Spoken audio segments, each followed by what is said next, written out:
The one that your grandma made. No, that my auntie made. Y'all know I like apple pie. You know I like a lot of the pies, cakes, chocolate chip cookies, ice cream. I like all those things.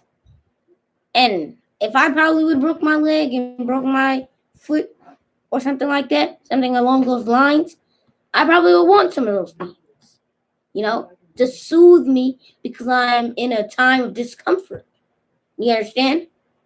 I'm discomforted. And for those of you who are just coming on, we are talking about sugar. Is it addictive? That's our question. Is sugar addictive? Right? That's our question. Now, do you think sugar is addictive, producer? I do think sugar is addictive. I think it's something that we all want. I think we want it and we want it bad. So when it comes to sugar, yes, I do think we are addicted. Now, we're going to be needing him for another question later on. And Kobe also. So, to continue on, longing for mom's homemade cookies may indicate a need to be soothed after a difficult day. But happy emotions may also spark cravings, such as wanting to celebrate a job promotion with your favorite party food. So, in this chunk, in this paragraph, so to say, they're specifically stating that you might crave those sugary foods in times of need, in times where you're happy, where you're sad, where you're discomforted, where something physical is going on.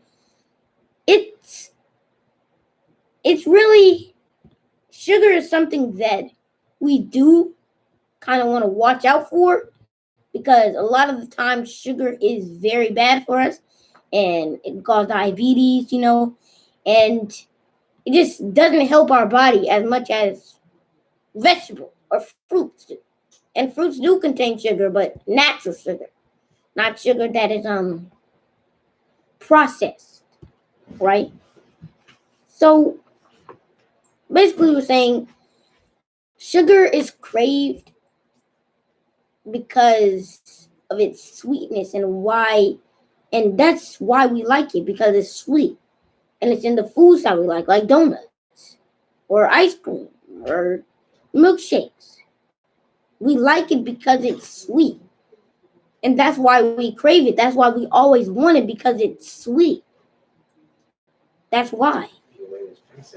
And it's processed also.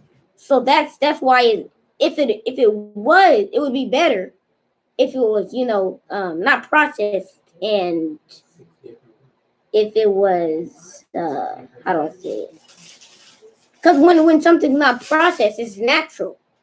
So when it's natural, that means it's something that hasn't been processed and that whatever its natural causes is not caused by a specific factor that was or a specific ingredient that caused the effects of eating that. We have a question. How does the body process sugar versus fruit? So it says, how does the body process processed sugar versus fruits? Well, that's a good question. And I will get back to you on that. I do not know that for right now, but I do have an assumption. I believe that processed sugar, especially fructose, will not help the body because fructose, like I said in a previous video about sugar, fructose does not help the body. Our body cannot tolerate it. No part of our body can tolerate it. There's only one part of it. Now, let me see. I have the book right now. Let me see what was that one part.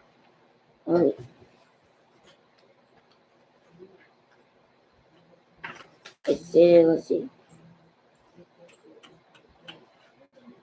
Only our liver can process it, and it behaves as fat. So no part of our body can process fructose.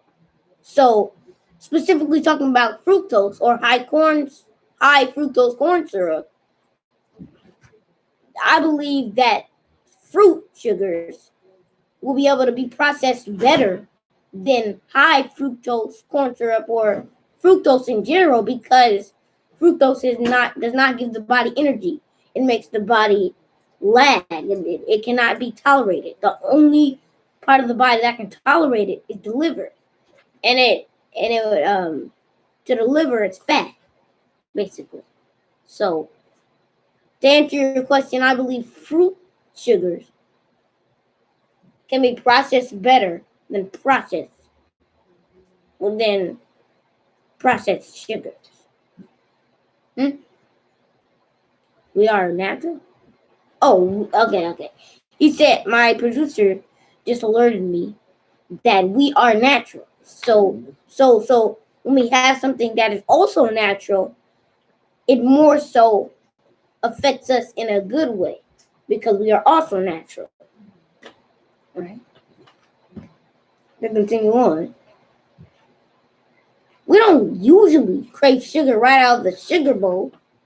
Jelly beans won't satisfy a craving for chocolate ice cream, and chocolate ice cream just won't replace mom's cookies. Now here we go. We don't get to we get to one of the biggest questions. Okay, we get to one of the biggest questions. Come on. So here's our question. His favorite ice cream or his favorite dessert is ice cream, right? Am I right? Correct. So his favorite dessert is ice cream. Now, what's your least favorite dessert? My least favorite dessert? Uh-huh. I don't have a least favorite dessert. I don't know.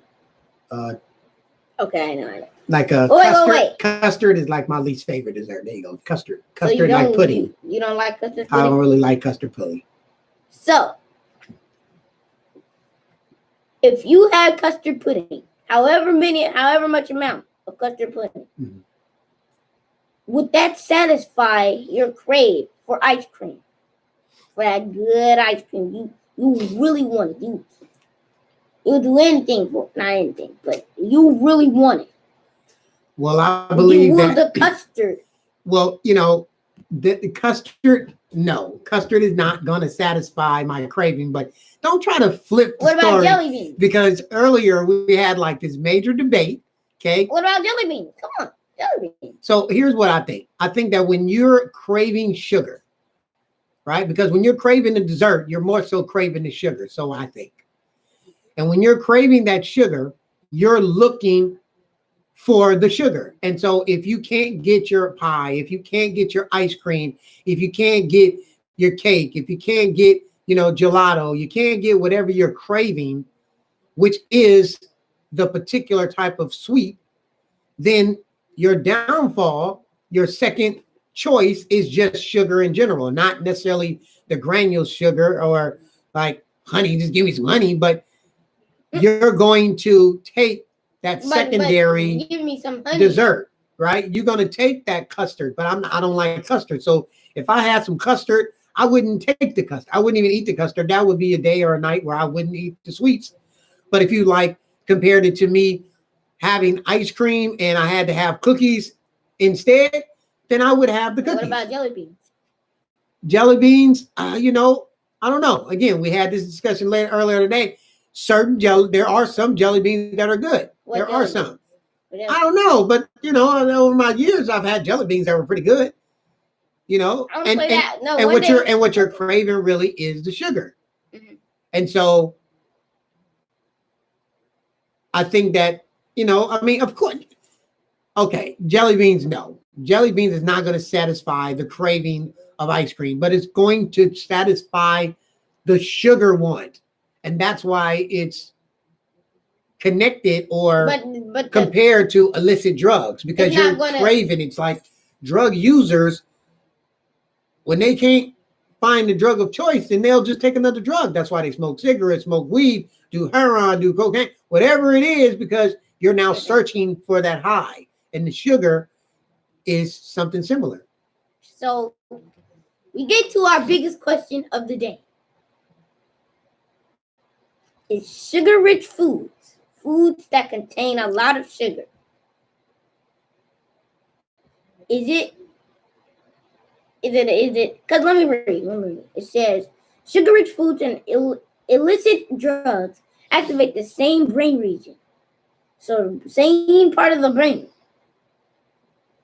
Sugar-rich foods that contain a lot of sugar, ice cream, donuts, cookies. Don't try maybe not cookies. Yeah, cookies, and don't try to go away from waffles and pancakes and don't count. And biscuits. Biscuits don't count. We only put like 2 tablespoons of biscuits. Oh, you only put 2 tablespoons of biscuits? What?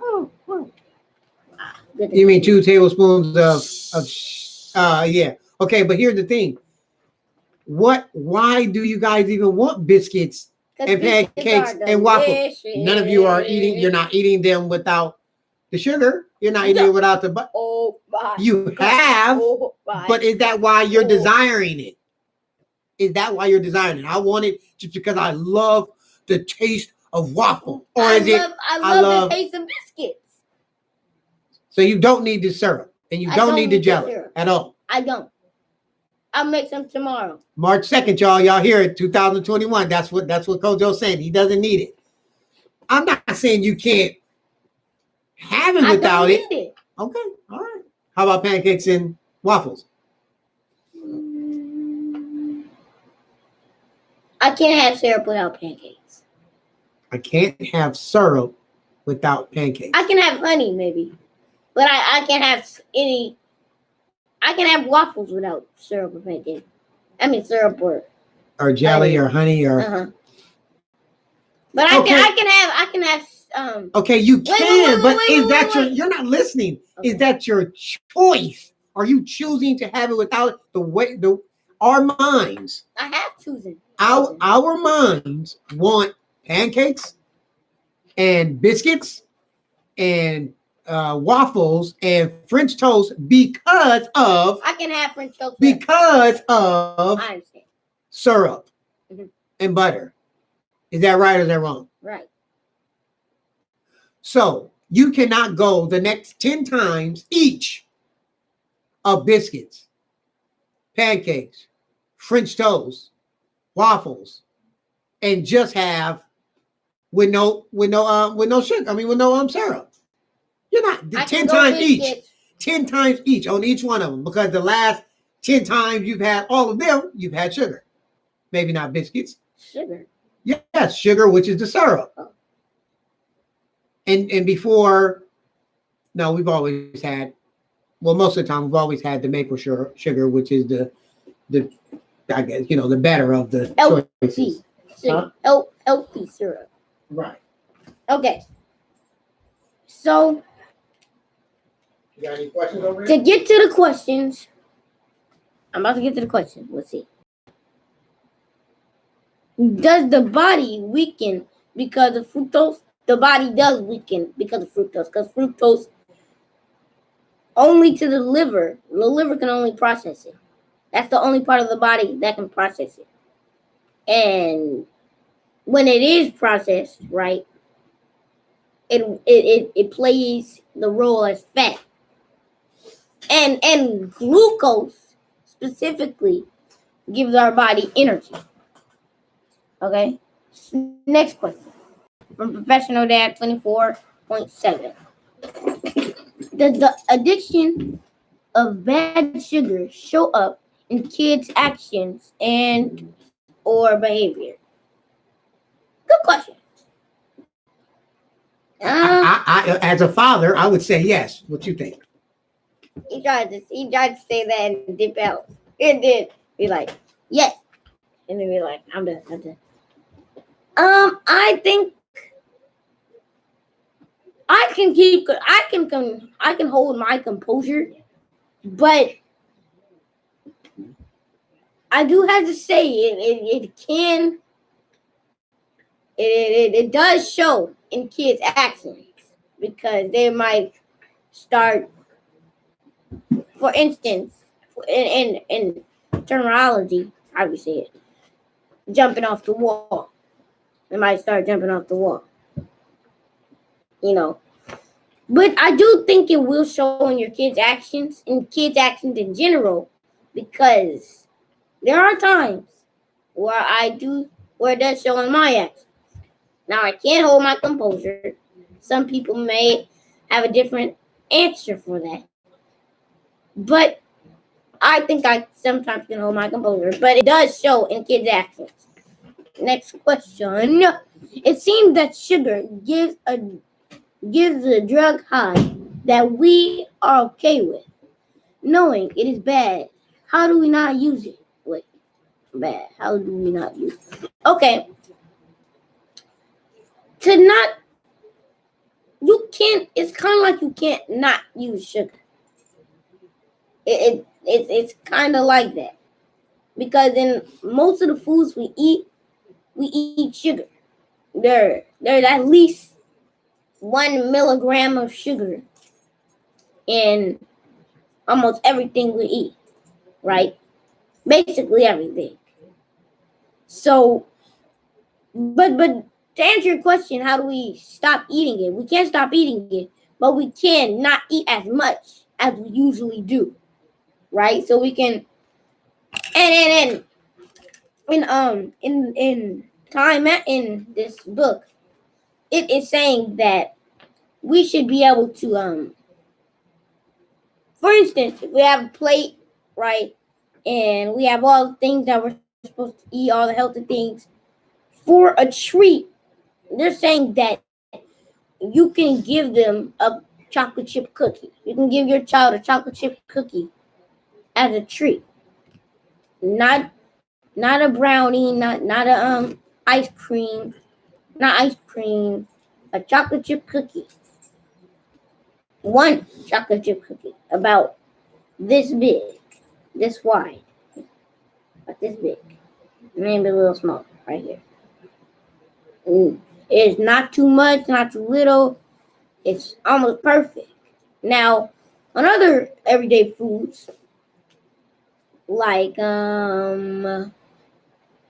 like like yogurt, right? In the last sugar video, we talked about how yogurt, or specifically flavored yogurt, has a lot of sugar, right? So to make it better, there's an amount of yogurt in that little container. So, or however much you give to your kid, you should give that same amount of Greek yogurt. So mix the flavored yogurt with the same amount of Greek yogurt, stir it around so it can be healthier, because of the Greek yogurt. The Greek yogurt, plain Greek yogurt, right?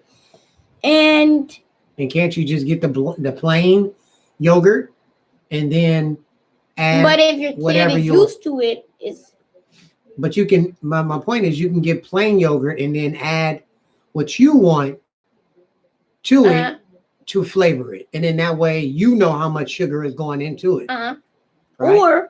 Or one of the dessert options was to have some fruit, make some homemade whipped cream with heavy whipping cream, and just something healthier. Not too much, maybe a little. Maybe just have you have it in moderation. Have it in moderation. But like a cookie a night is good. Okay. That is not too much, not too little. And then on like maybe a special occasion, you can have things like an ice cream sundae, or what else? Or a banana split. I've never had that. Me either. Really? I don't think so. How many people actually have banana splits? That's just like a. It's almost like a myth.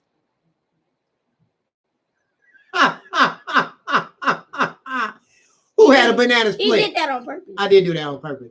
Who's had a banana split? Do you actually like put the ice cream scoop inside the banana peel? They like cut the banana in half and then put the ice cream in between it. Then with sundae and the ice and then but the don't whipped cream. Get all the like peely stuff? No, they take the peel off, nasty. Huh? They take that off. Could you imagine how much sugar is in? Oh my God! And a banana split. Woo, baby. Delicious. Well, not for your health. Not that. Well, you know. It's delicious to my stomach, but not to my health. But another episode of Like Father. Like son. I'm your host, Code of the Characters today. I'm your producer, Mr. Unknown. And like always, life is great no matter what. I'll catch you on the flip side. Peace.